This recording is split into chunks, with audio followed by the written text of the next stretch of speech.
A back and forth conversation with Bill Showman, who sent us a very colorful email, and Bill's a friend of mine. And so I responded back to him, and I offered him the first position on his task force, and he graciously accepted.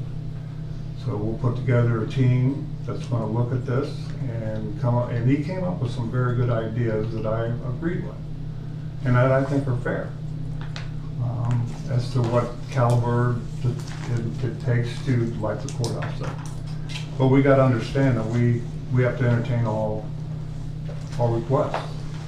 And in June alone, there are 27 month-long awareness and notoriety kind of events where I could see courthouses being lit up for. 27. That's one a day. How do you do a whole month? So we're going to have to figure that out. But I'd like to put a team together. You gentlemen are invited if you'd like to participate in that. But I think we need to expand the reach and get a community assessment of what we should light up for and what we shouldn't. Because commissioners come and go. Let's let the community decide.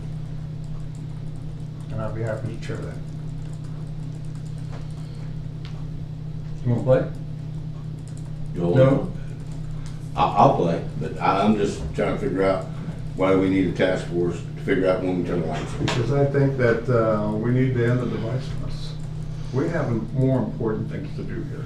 It's going to be, if it's just like now, if we got 3 here and us 3 can't make, we made a decision on lighting the lights, okay? Yeah. So if we have 5 people on this task force and 3 people, you know, it's going to be the same. You're not going to get everybody together in one group to agree on when you do or do not light the courthouse. Mm-hmm. Okay. I'm really not that passionate about the courthouse, but there's questions that come across our desk that we have to make decisions on. I don't feel that is best for us to be lighting it for issues that are associated with divisiveness or partisanship or all of these other things. Folks can say, that's not directed toward individuals within the LGBT community, but folks who can say that this isn't a divisive issue haven't really paid attention, because this whole discussion has been laced with partisanship, sorry, and it's been divisive in nature, and I think that's evident. That being said, I'm not that passionate about the courthouse. I think we need to have a better procedure. I think I agree with you that we have more important decisions to make. I'm fine or welcome a task force to have that discussion, but I would prefer to spend my energy and my effort toward the things that are most closely associated with the duties and the role of this office, which a small piece of that is the courthouse. For me, if there's a policy, you know, there's a policy. I don't think the policy that we've drafted is ready for game time because we haven't really fully discussed it. But if the mechanism you believe is a task force, personally, I think that's a little bit overkill. But if we're working towards that solution, I'm not going to say I'm against it or anything like that. I would say, you know, I'm ready to move on. Yeah, I think we need to move on, and you know, I want to be as inclusive in this as I can. So I think more heads are better than one, and as a politician, I refuse to bring the national partisanship and throat cutting to the local level. I don't want to play with that. That's not me. I don't think that's any of us. Well, yeah, I think that's why I think we all agree in that we've fallen on different ends of the position. To me, the way to get rid of our stance on issues like that is to take it off of the local public building, so that we're not participating in that conversation. We're saying the Ross County citizens can celebrate whatever they want, whenever they want, without being impeded or not by the local government. But when we take a stance, when we light the courthouse in any particular way, it's taking a public stance, because it is the public's building. And there's no feasible way for the public to make those decisions in favor or not. And we have to accept the position that comes with our role, and that sometimes our decisions are going to make people frustrated and some people happy. That's just the way that it is. That's why I think that having some sort of written policy that provides expectations and parameters around how those decisions will be made is important. But to do so with a task force, I think, how do you even begin to develop a task force for something like that? Let me worry. Oh. Okay. All right.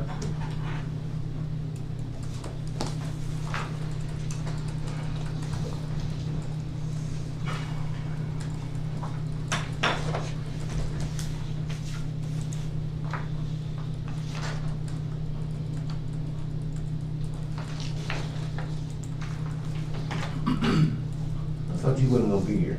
Oh, it's afternoon. Yeah, I just got off the phone with Jobs Ohio, so I thought if you guys had a few minutes, I could give you a quick update. Yeah, if you can do it in 4 minutes. I can't do it in public. Yeah, we know. But I think we're clear after that, so you can wait around for a little bit. Yeah, that's fine. Well, we already have the press here, so Don't have Kevin Cole. we. Oh, sorry. I won't say it. He's never here on time, I man. wasn't gonna say it. This is my Be Nice Day.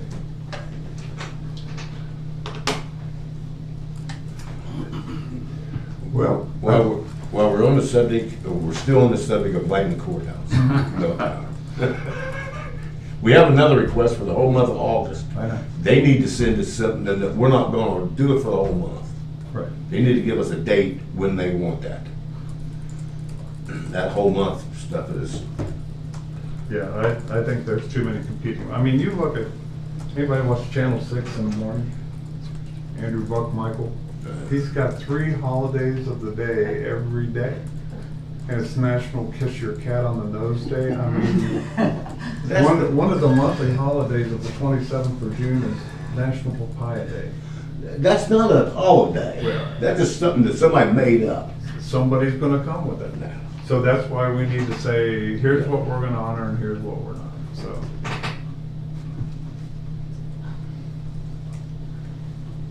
So we,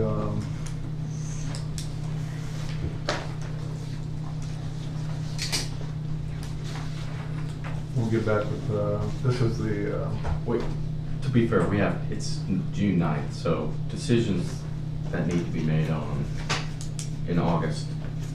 We got plenty of time. yeah. They said they need to send us a date when they, other than the whole month. And that was one of the conditions that Bill brought up. That's all was good.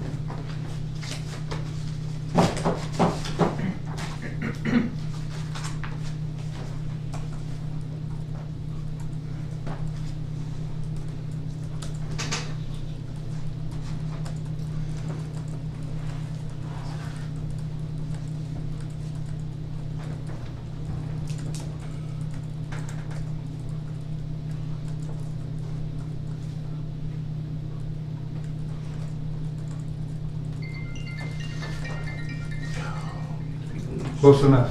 I don't need that. You're up, sir. Okay, Good to see you, Jim. it's good to see you all. We got the, oh, awesome, did it? Have a seat, guys. Oh, I thought that Oh, thank you. So with me today, I have Colleen Ernst, she's with Adelanto. Colleen is working with us and other hospitals throughout the state Yes. on funding, the federal funding that's available to help hospitals with the Medicaid dollars that are being available. Just as a highlight overview, she's gonna go into all this in details to give you what we're seeking is there are programs that are out there federally that you can apply for You have to go through the state budget, which we have. There's no state dollars involved. There's no money from the county involved. There's no liability on any of this. This program's been around for many, many, many years. 33 other states have this funding available to them. For whatever reason, the state of Ohio has not made it. It's not the state's responsibility. The state of Ohio hospitals like Adena and others have not been aware of this program. And I found out about the program about a year ago, started researching it, and that's how I connected with Atalanta, who has done this for Florida, Texas, many states. And we have language in the budget, the state budget, that we, scheduled to be approved later this month. And so what we want to present today to you is how Ross County and some of the other counties in Southern Ohio can help us and go through, again, no liability, no money, no taxes or anything like that. Although you will hear the word tax, that's what they call it, but there's nothing to do with any of the counties or people that live in these counties. But Colleen does it way better than what I can explain it, so I'll turn it over to her. I don't know, you got to the bottom line right quick. I did. That's good. That's the way I like to do things. I was starting to smile when you said it's not gonna cost us anything. Yeah. And that's usually the fear as well. What's our liability? Yeah, Yeah, there's not. I'll turn it over to her and let her. Well, while we're waiting for that, yes, I'm Colleen Ernst. I'm with a company called Atalanta Healthcare Ventures. Our company is mostly accountants and financial analysts, and we focus on helping hospitals provide care for those who are unable to pay for their own services and who have a qualifying disability or condition or in a qualifying state of life.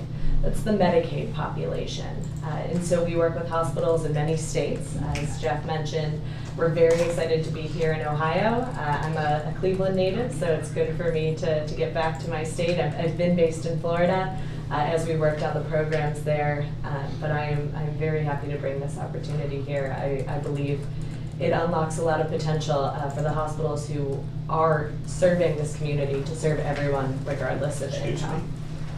So we're here to talk about a hospital assessment entity and how Ross County can take part in that entity to support its hospital. So it's probably not going to be a surprise to hear that rural hospitals especially face numerous challenges. There's a statistic that says 46% of rural hospitals or hospitals in rural communities operated at a loss last year. We've seen hundreds of rural facilities close. And a big reason for that is the fact that rural facilities are, in addition to being in more remote areas, they're serving a population that does tend to have a higher percentage of low-income individuals. And when hospitals are serving those individuals through safety net programs, hospitals aren't getting reimbursement even to make up the full cost of care. So when a hospital treats a Medicaid patient, let's say someone comes in for a $10,000 amputation, a diabetic who is in need of that service, a hospital like Adena wouldn't get the full $10,000 back. They'd only get about $7,300, meaning the actual cost of that service cost the hospital $2,700. That was never reimbursed. That is a loss for that facility. So looking here, in Southern Ohio, hospitals do serve a high volume of patients with limited financial means. The patient mix includes a large number of Medicaid patients. Now, Medicaid eligibility is determined by the federal government and each state. You might have heard conversations about expansion and how states determine who qualifies. The federal government sets the floor, and states have the ability to add groups, but typically we're talking about children, pregnant women, those who are blind, those who are truly medically needy, and again, below the income threshold. So as of 2025, 20% of rural hospitals in Ohio were considered vulnerable to closure, just looking strictly at the financial picture. One of the main reasons for that, as I mentioned, is the reimbursement of 73 cents on the dollar, and I get this question all the time. Does that mean like what I see on my Blue Cross Blue Shield insurance bill, where there are certain negotiated costs? No, that's actual cost. That is the straight cost to the hospital. No inflation for any additional charges. That is the actual cost of using an operating room, doctor time, and the materials that are needed, but 73 cents on the dollar.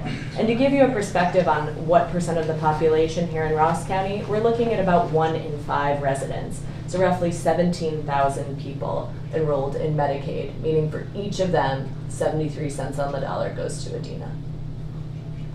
Now, this has always been an issue, especially in many fiscally conservative states that are trying to balance the budget. They're trying to use their resources to cover infrastructure, education, other priorities. The safety net isn't necessarily going to get the full resources it could from the state's legislature or the General Assembly here. That means that every year, states like Texas, Florida, and Ohio have been leaving federal dollars on the table. So federal money could come into the state for the Medicaid population, but because Medicaid is financed through a state dollar receiving a federal match, if the state's not putting up the dollar, the federal government isn't matching it. And so money is left on the table just by virtue of what the state has decided to dedicate to Medicaid. So there's never been a solution for that problem before. The General Assembly wasn't looking to increase taxes or take money away from other priorities to tap into that federal Medicaid money. But this year, the General Assembly is supporting legislation, specifically budget language, that would allow the hospitals to essentially self-help. It is an industry solution to this issue of federal dollars being inaccessible for the hospitals. And how does it work? Well, the hospitals are able to use their dollars to pay them in a local assessment or a local tax, and then those dollars become state dollars, and state dollars qualify for federal match. So your hospital, probably in a situation you're not terribly familiar with, is coming to you saying, please stand up some form of tax for us. Because at the back end, their dollar pulls in federal match, and all of a sudden that money that was left on the table can flow into the state, and it's not going to other states like the New Yorks and the Californias. So the language is for a program that has been styled as the Southern Ohio Hospital Tax Pilot Program. It's designed to help hospitals in a corridor that runs from Muskingum down through Ross and Pike. There are a few surrounding counties that are also participating in this, but we're here to focus on what would be a multi-county funding district. That's going to be of immediate importance for Ross. Why is that of importance for Ross? Well, because Ross has one hospital. Pike nearby has one hospital, and the same is true of Muskingum, and the same is true of Hocking. So when a jurisdiction only has one hospital, the federal government essentially said it's too easy to come up with some type of tax that will work for a single hospital. We don't want a one hospital tax entity. You need to have a coalition. You need to have multiple hospitals subject to the tax. That's just how taxes work. That's how we know it's a true tax. And so Ross County has to band together with some other single hospital counties in order to fund this district. And as Jeff said at the beginning, an important point, does that mean you're imposing a tax on anyone other than Adina? Absolutely not. This district will be funded completely by hospital taxes. No individual citizens get a bill. You're not sending any general revenue out of your budget to support this program. So this governing board of the multi-county entity, again running from Pike, Ross, Hocking, Perry, and Muskingum. The governing board has the power to establish a uniform local hospital assessment applicable to all eligible facilities in the jurisdiction. Again, 4 hospitals. The board will set an annual uniform rate for the assessment that will be a percentage of their historic net patient revenues or gross patient revenues. That tax will generate the sufficient funding to cover what they need to address that gap of 27 cents per dollar. So they'll put up their dollars. It pulls in federal match, and the result is that the hospitals, instead of only getting 73 cents on the dollar, they'll be able to get up to the full cost of their services in reimbursement. So it's pulling in that federal money, again, that has been available but inaccessible for the hospitals. There is also funding to ensure any administrative expenses associated with this program are covered. So the hospitals will ensure this is truly revenue neutral for the participating counties. Just for the visual learners, put it together, the hospitals will pay their tax or assessment to the multi-county district. The district then sends the funds to the Ohio Department of Medicaid, that's the state's Medicaid agency. ODM then ensures that the funds are distributed with the addition of that federal match. So the counties are never handling the federal dollars, they're never in charge of dispersal of these funds. The counties simply collect the funds from the hospitals and ODM takes it from there. There are legal restraints though. These dollars follow the patient. They can only be used for this purpose. There can't be any kind of skim at the state level or from the health plans that are involved in distributing funds. The federal government approves them solely for the purpose of flowing to the hospitals to close that reimbursement gap. Again, only the hospitals receive a bill. There is no financial impact on individual citizens or any local non-hospital businesses.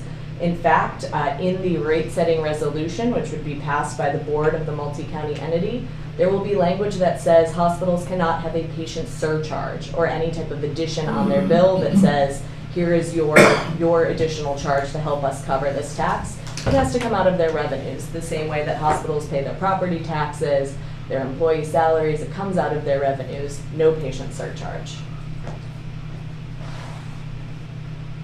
This does require approval every year from both Ohio's General Assembly in the budget. They have to authorize ODM to continue this program, and the federal government does have to approve every year. So it receives an application. Ohio says we have this program designed to help hospitals in that rural corridor south of Columbus. The federal government will approve. If at any point one of those approvals didn't happen, there's no obligation to continue. So this district only exists as long as this opportunity exists. The hospitals are only taxed as long as it will pull in the federal match. That's to ensure that this is working the way it should. I often get asked the question, what's the downside of this? And I always say very honestly, the federal government could change the rules tomorrow.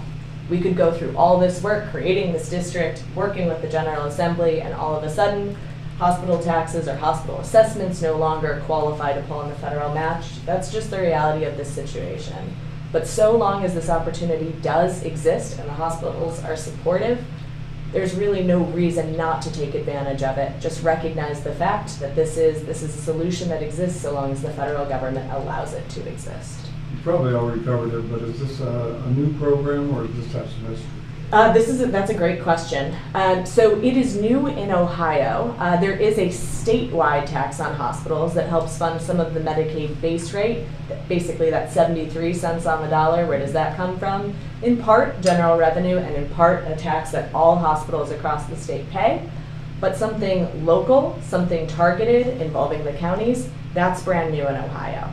It has existed in other states for years. So Pennsylvania has had this for many years. Florida's had it about 5. Texas has had it for 8.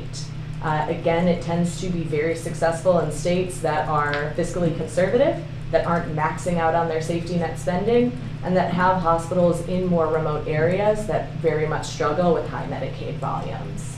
So it will be brand new in Ohio. Creation of the entity ensures hospitals in the jurisdiction can access those dollars to help solve some of these financial strains they face. Of course, hospitals, in addition to providing care, are some of the top employers in these areas. They're good corporate citizens. They want to bring in top talent, and having a stable financial picture is essential for that. So if Ross County would like to participate and help Adena access this funding, what does it need to do? Well, I mentioned you'll need to partner with other counties in order to implement this. So what you would need to do is pass a resolution opting into this multi-county district. Again, the 5 counties are Pike, Ross, Hocking, Perry, and Muskingum. You would opt in, say, yes, we want to participate, and you would appoint one commissioner, and that can be by title or position, or it can be by name, to serve on this board. We anticipate this board will meet once a year to set the annual tax rate. The board will delegate responsibilities to one county to handle all the administrative side, sending the invoices to the 4 hospitals that are in the district, collecting the funds, and then ensuring they're transferred to the Ohio Department of Medicaid. Muskingum County has volunteered to do that. They were actually the first opt-in for this multi-county district, so we anticipate that it would be Muskingum handling all the responsibilities. But for a county like Ross, opting in and appointing a commissioner who will attend once a year, simple yes or no vote on a recommended rate from the hospitals, That would be the entirety of the commitment. And again, back end results, the hospitals in this corridor, instead of getting 73 cents on the dollar, get made whole for Medicaid services. Now, it's not going to be a revenue generator. Serving low-income individuals rarely is, quite frankly, but at least it won't be the strain, it won't be the 73 cents on the dollar. That's all. So one of the things too about this program that'll help hospitals like us in southern Ohio and across rural counties that you saw there is the fact that if you go to the metro area like Columbus, Cincinnati, Dayton, I mean, I used to work in Cincinnati for several years. You have the population in there is such a bigger, higher insurance commercial, right? In counties like ours, it's very, very low. So the volume of governmental, over 80% of our business is governmental payments, which makes it very difficult. Now, good for us, we're financially strong, but this is a program that I became aware of and started asking questions across the state about why isn't Ohio participating in these programs that would help us better serve our communities that live in this community, or in these our communities. So if there's any other questions about anything, all your responsibility would be is to have someone be there to vote. The rates that are set, that's what Atalanta does. They will be with us throughout, and they will look at the rates to set the rates for us to submit to the multi-jurisdictional entity to approve. And it will be a consensus rate, as I mentioned. My company is mostly accountants and financial analysts. I have the benefit of being someone who doesn't have to deal in the Excel spreadsheet so much as talk to people about what we do and why we do it. But it will be a consensus rate. The hospitals will come together before that board in agreement on a recommended rate, and the board is simply doing an up or down, yes or no. Now, can that rate be justified and explained, and can you trace, what is the estimated return for these hospitals versus what they're paying in? Absolutely. We certainly want everyone to understand that. But it will only move forward with the support of the hospitals. We certainly don't want the board to be in a position of trying to advance something that doesn't help the hospitals. That simply wouldn't make sense. So you told me Muskingum County is involved in this. Yes, correct. How about the other counties that you mentioned? Yep. Yeah. Are they on board with this? Yeah, that's a great question. So Muskingum opted in a week ago today. They were the first opt-in. Hocking County pulled a fast one on me and opted in last Thursday. I thought it would be on the agenda for this week. We're going from here right down to Pike. Yeah. And then Perry is opting in on Wednesday, or holding the vote to hopefully opt in on Wednesday. But we do have, so far, we've talked to all 5 counties. Everyone's been supportive. Led by local hospitals, so Hocking Valley Community Hospital, Genesis over in Muskingum, all very supportive. So the other participating counties are Muskingum, Perry, Hocking, Pike, Ross. That's all. And then there are some standalone counties. So I've mentioned you can't have a single hospital county tax, but there are a few counties that have hospitals who want to participate in this program, and they have multiple hospitals. So Scioto County, they're a standalone county, but they'll be taxing the 2 hospitals in their jurisdiction. That's King's Daughter and Southern Ohio Medical Center. Greene County has 2 Kettering facilities, same thing. And Highland County has an Adena facility as well as the Hillsborough District, or Highland District. And we were Hospital. just there last week, Yes. and so they will set the rates on July 2nd. Yes. And they're supportive and all in, so.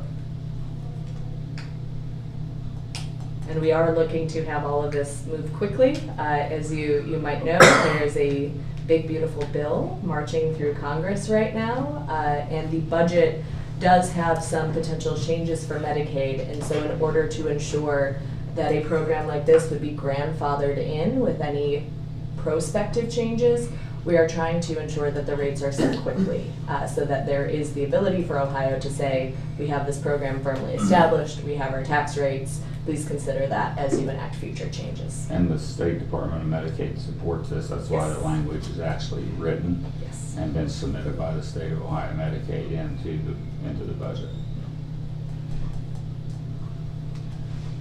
Questions? not gonna cost us anything. No, I had the opportunity to meet with you all last week, and I provided a summary to the commissioners, and also provided my support in favor of opting in. I think this is an opportunity for us to better outcomes for our residents and your patients. I think it supports longevity for a local rural hospital. And I think this is, someone could call it Medicaid expansion, but it's really it's very limited, and the burden is on the hospitals, the care providers. We do have a large overrepresented population of Medicaid patients, and so I think a way to be able to maximize our reimbursement without putting it on the backs of citizens as other states do through some sort of tax. This is a way for us to do it in a very limited way that it can be directed toward the areas that need that help the most, with the potential of Medicaid reimbursement rates being frozen where they are today. And so I would be in favor of it. I appreciated the opportunity to ask questions about kind of the logistics or procedure around collecting, remitting, and setting those rates. And I think that having it centralized in Muskegon County gives us the opportunity not to have to concern ourselves with the administrative burden on all of this. It would just be up to one of us as a board to participate in that board which administers this program. So I'm in favor of it. I think we should move forward with it. That's a motion? Yes, I'd make that motion. Second. All in favor, say aye. Aye. Anybody want to volunteer to serve on the board?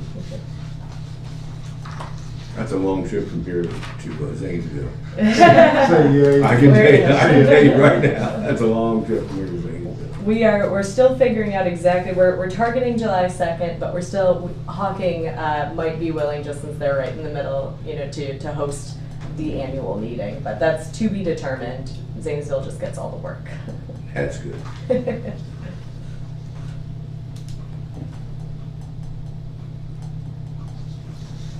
So I didn't, you guys are being silent. Yeah, I think any one of us are capable of it. I'd be fine too, but I think you'd be a great representation as well. So, I'll do it. That's fine.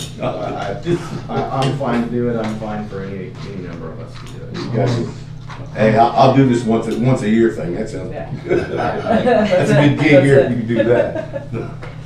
But we appreciate it. I could drive once a year to Zanesville. Yeah, I appreciate that, thank you. I'm on 34th already. That's what I said, you guys is.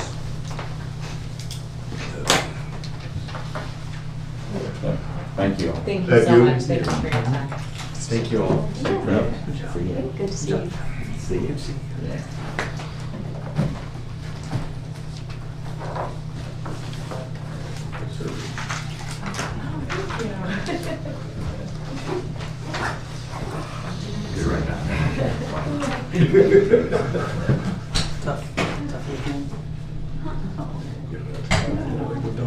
We're done with all this. Awesome.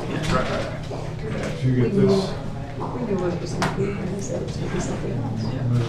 Beverly, Good things happening. Who? Yeah, Sure. we will. I didn't get Everybody that. strong.